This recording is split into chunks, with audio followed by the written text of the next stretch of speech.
My name is Sheila Barton. I'm 29 years old, and for most of my life, I learned not to expect much from my own family. The day that changed everything wasn't loud. It didn't start with a fight or a slammed door. It started with a simple message that said they wouldn't be there not because of an emergency, not because something went wrong, but because my sister had a swim meet. And that once again mattered more. That night was supposed to be the most important moment of my career. I stood on a stage at a community performing arts center surrounded by people who showed up for me, people who believed in the work I had spent years building. The seats that should have held my parents were empty. They had made their choice and they didn't hesitate. I didn't beg. I didn't argue. I didn't explain. I went on anyway. I didn't know then that photos from that night would spread faster than I ever expected. I didn't know those images would spark questions my family had spent years avoiding. I didn't know my mother would later accuse me of setting them up, or that my father would finally break down, or that my grandfather would say out loud what no one else ever dared to. What I did know was this: once people saw the truth, there was no putting it back where it came from, and after that night, nothing in my family was ever the same again. If you've ever been the child who is always expected to understand to wait or to stay quiet while someone else came first, you'll want to hear how this ends, so make sure you're subscribed, because stories like this don't end the way people expect. Growing up in our house, the imbalance didn't arrive all at once. It settled in quietly and stayed. From the time we were kids, it was understood that Renee was the future everyone was waiting on. Her swim schedule shaped everything. Mornings started earlier because she needed practice time, dinners shifted because she had evening training, weekends disappeared into meets that always seemed more important than anything else happening under our roof. My parents never said it out loud, but their priorities were clear in the way conversations stopped when Renee spoke, and how plans were adjusted the moment her coach called in, how every decision seemed to orbit around water and lanes and times on a stopwatch. I was never framed as the problem child. I was the easy one, the one who didn't need much, the one they liked to describe as low maintenance, which sounded like a compliment until I realized it was just a way of explaining why I could be ignored. When Renee needed rides, gear, extra fees, or reassurance, my mother Yvonne Barton rearranged her entire day without hesitation. When I needed something, it was usually met with a reminder that things were busy right now, or that I could handle it myself. Her attention followed Renee naturally, almost instinctively, as if supporting one child required the quiet disappearance of the other. Decisions in our house rarely involved discussion. They flowed downward, and they almost always landed in Renee's favor. If there was a conflict, it wasn't framed as choosing between us, it was framed as doing what made sense, and what made sense always meant backing Renee. My father, Craig Barton, never argued those decisions. He wasn't cruel or loud or overtly dismissive. He simply agreed, nodded, and moved on, avoiding tension by letting my mother steer everything. If Yvonne said something was necessary, Craig treated it as settled even when his eyes briefly met mine, in moments that suggested he knew it wasn't fair. Avoiding conflict mattered more to him than correcting imbalance, and over time that silence became its own form of agreement. I learned early that pushing back only made things uncomfortable, so I stopped. I learned to keep my needs small, my expectations lower, and my reactions quiet. The house didn't feel hostile. It felt lopsided, like one side was constantly reinforced, while the other was expected to hold itself up without support. The only person who ever acknowledged that shift was my grandfather, Louis Barton. He never lectured or confronted my parents directly, but he noticed patterns others pretended not to see. When he visited, he asked about my life first, not out of politeness, but because he understood how easily I could disappear in conversations dominated by swim times and rankings. He made small comments that lingered longer than anyone realized, remarks about balance, about fairness, about how effort doesn't always come with medals. He was careful, but he was consistent, and consistency mattered. As the years passed, the favoritism didn't escalate into something dramatic, it just hardened into routine. Renee's success became the family's shared identity, while my path remained something personal, almost private. No one discouraged me, but no one invested in me either. And that distinction shaped how I moved through the world.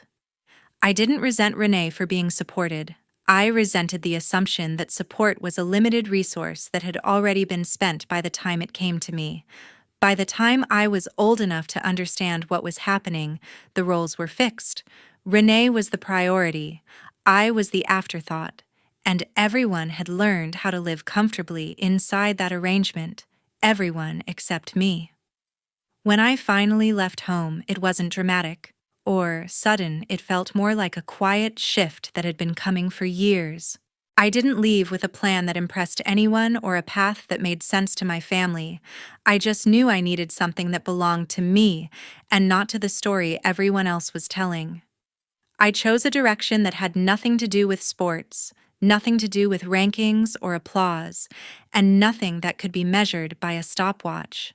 I started learning on my own, picking up skills wherever I could, staying late, asking questions in rooms where no one knew my last name, and slowly figuring out how to support myself without asking for help.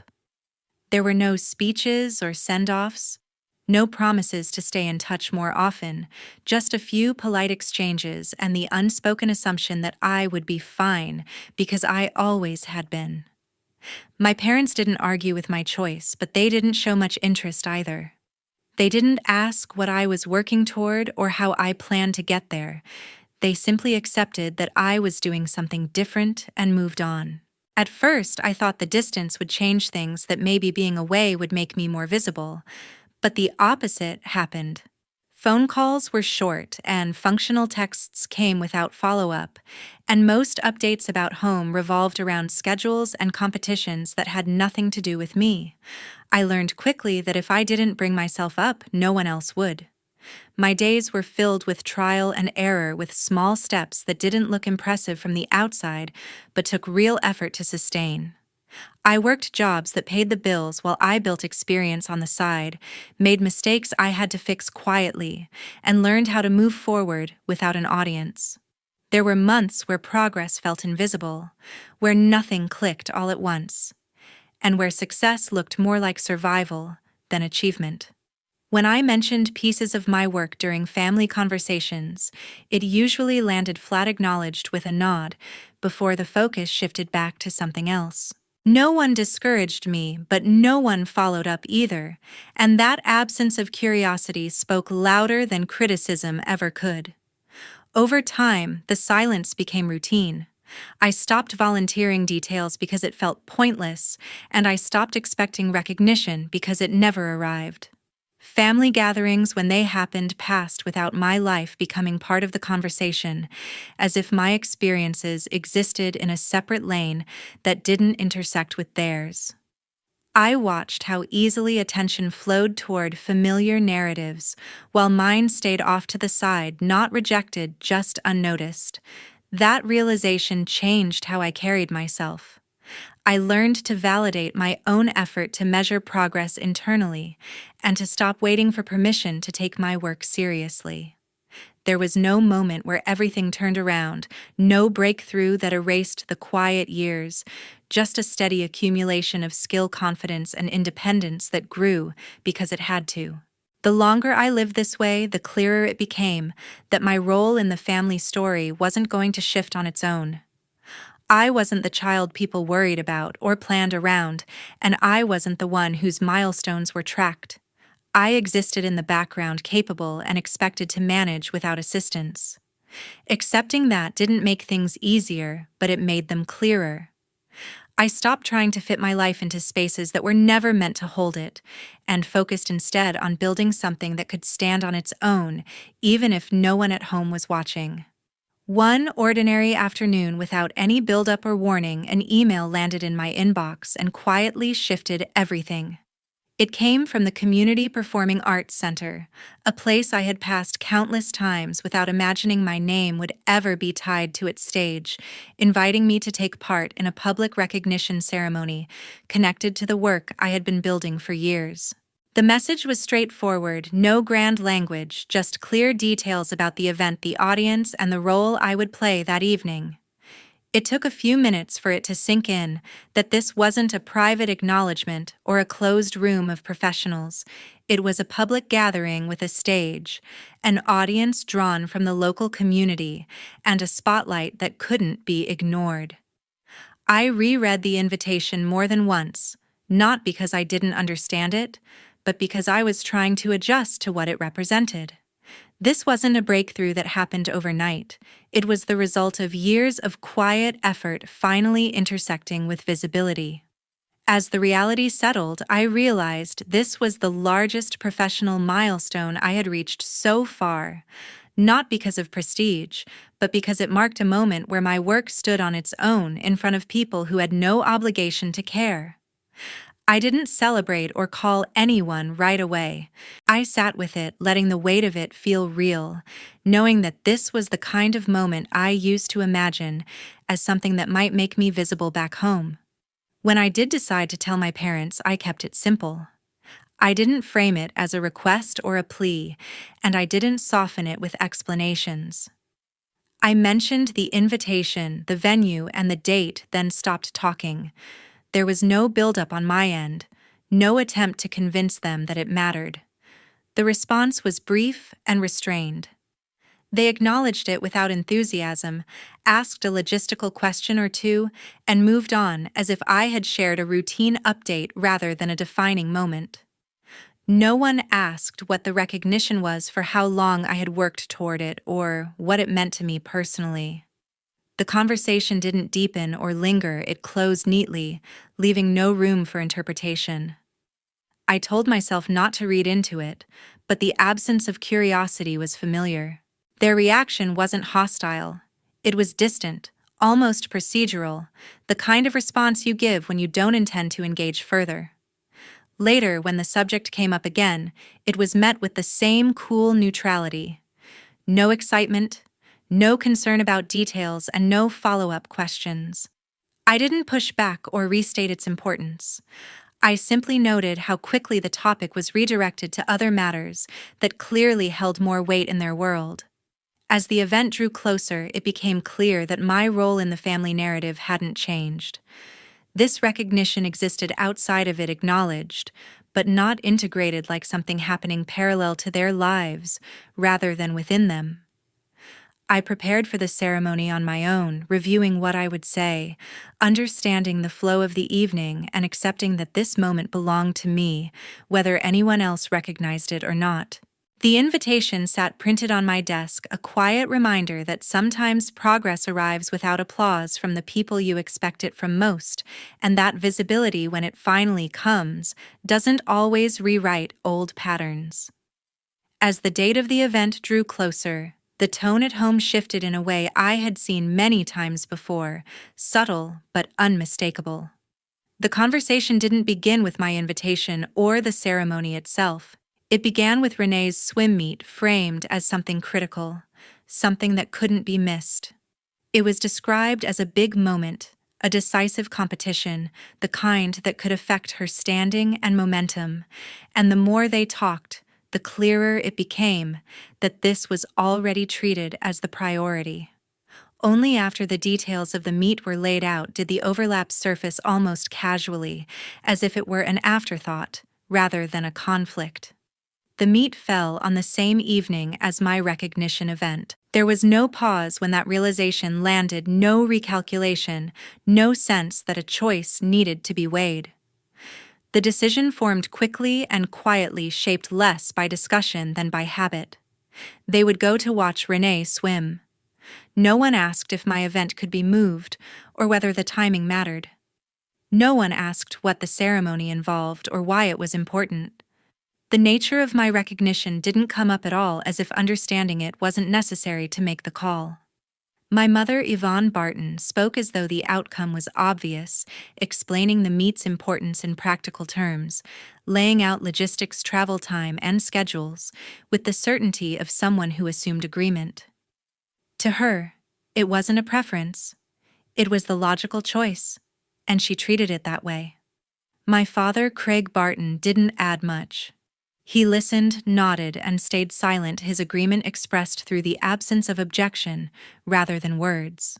He didn't challenge the direction of the conversation or suggest alternatives, and his quiet acceptance carried as much weight as a spoken decision. I noticed how quickly the matter was settled, how efficiently my presence in the conversation faded once the plan was clear. In the past, this would have been the moment where I stepped in, where I explained, justified, or tried to make my case heard. I would have clarified what the event meant, how long I had worked toward it, or why showing up would matter to me. This time I didn't. I didn't raise my voice or soften my tone, and I didn't ask them to reconsider.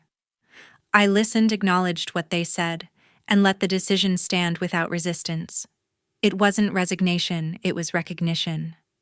I understood in that moment that nothing I added would change the outcome because the choice had already been made before the conversation began. Their focus wasn't divided, it was fixed, and it always had been. The absence of questions said more than any explicit dismissal could have. By not asking what my event was, they signaled that its meaning didn't factor into their priorities. By not asking if the date could shift, they showed there was no scenario where it would outweigh Renee's needs. I felt a strange calm settle in as the conversation ended, not because it didn't hurt, but because it confirmed something I had spent years circling around without naming. This wasn't about scheduling conflicts or bad timing, it was about a pattern so ingrained that it operated automatically. I didn't argue because I finally understood that arguing implied the possibility of being chosen, and that possibility no longer felt real. When the plan was finalized, it was treated as closed, and the conversation moved on to other details unrelated to me. I excused myself shortly after, carrying the certainty that for the first time, I wasn't going to explain my life to people who had already decided where it fit, and that silence for once felt like clarity instead of defeat. The evening arrived quietly without ceremony, and the Community Performing Arts Center glowed from the inside as people filtered through the doors. I walked into the hall with a steady pace, taking in the familiar faces that filled the space. Colleagues I had worked alongside, local artists, organizers, and members of the community who recognized the projects I had been part of over the years. There was a low hum of conversation, a sense of shared attention, and the kind of warmth that comes from people who chose to be there. I scanned the rows without urgency and saw what I already expected to see. My parents were not there. Renee was not there. The seats that might have held them remained empty, blending into the rest of the room without drawing notice from anyone else. Then I saw Louis. He stood near the aisle, a little stiff in his posture, dressed carefully, as if the moment mattered to him more than he wanted to show. When our eyes met, he gave a small nod, the kind that didn't ask questions or offer commentary, only presence. That was enough. As the program moved forward, names were called, acknowledgments were made, and when it was my turn, I stepped onto the stage without hesitation. The lights didn't feel overwhelming. They felt clear. I spoke briefly, focusing on the work itself, the collaborations, and the impact within the community, keeping my words grounded and specific. There was applause, not explosive, but steady, the kind that reflects recognition rather than spectacle. From the audience, phones, lifted cameras clicked, and later photos and short videos began to appear online. None of them carried accusations or pointed captions. No one framed the moment as an attack or a statement. They showed exactly what happened to me on the stage. The room filled with familiar faces and the empty seats where family might have been expected. The posts were simple, factual, and unembellished. It didn't take long for people to notice. Comments appeared, asking quiet questions, wondering why my parents weren't present, comparing this absence to other moments they remembered from the past. Some recalled swim meets they had attended, others mentioned seeing my parents at different events, and the contrast didn't need explanation. The community began connecting dots on its own, not out of malice, but out of recognition. Messages reached me from acquaintances and distant contacts expressing congratulations first, then curiosity. No one asked me to explain or defend anything. They observed, they compared, and they drew conclusions based on what was visible. As the images spread, the tone stayed restrained. There was no pile-on, no outrage fueled by exaggeration, just an accumulation of observations that painted a clear picture. Louis stayed nearby through the end of the evening, offering a quiet word when the crowd thinned, his approval evident without needing to be spoken aloud. When I left the building later that night, the air felt lighter, not because something dramatic had happened, but because the truth no longer required effort to maintain. I didn't post anything myself. I didn't clarify or correct. I let the record stand as it was. By the time I got home, notifications continued to roll in, each one reinforcing that the story people were seeing matched what had always existed beneath the surface. The absence wasn't new, it was simply visible now. And once seen, it didn't need commentary to carry its weight. In the days that followed, the fallout unfolded without drama, but with unmistakable force. The messages started quietly and then gained momentum, not from strangers, but from within my own family. Yvonne was the first to reach out, her words sharp and defensive, accusing me of setting a trap, insisting that I had orchestrated the timing to make them look bad. She didn't ask how I felt or acknowledge the event itself. Her focus stayed fixed on how the family appeared to others, how the story was being told without her control. To her, the problem wasn't absence, it was exposure, and she framed it as betrayal rather than consequence.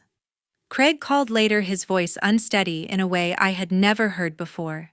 He talked about being overwhelmed, about not realizing how things would look once people started connecting the dots, and he said he wished he had handled things differently. The words came too late to carry weight. Regret without action sounded hollow, and apologies offered after the damage was done didn't change the pattern that had led us there. Renee didn't contact me directly at first, but the shift around her was visible even from a distance. The automatic deference she had always received began to fade as people reassessed old memories through a new lens. She was no longer untouchable, no longer shielded by the assumption that everything revolved around her success, and the loss of that position unsettled her more than any criticism ever could. Louis didn't sugarcoat what he saw. When we spoke, he named the imbalance, plainly told me that calling the truth a setup was just another way to avoid responsibility, and made it clear he wasn't going to push me toward reconciliation. He didn't frame it as a test of forgiveness or character, he treated it as a matter of self-respect. Hearing it spoken that way removed the last trace of doubt I had been carrying. I didn't argue back with my parents or offer clarifications. I didn't correct their narratives or defend myself against accusations that no longer mattered. Instead, I made a decision that felt both simple and final. I stopped responding. I didn't schedule meetings, I didn't agree to talk things through, and I didn't provide explanations they hadn't asked for when it counted.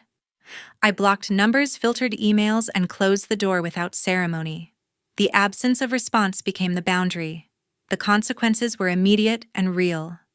The family fractured along lines that had always existed but were never acknowledged, and without me acting as the buffer, those tensions had nowhere to go.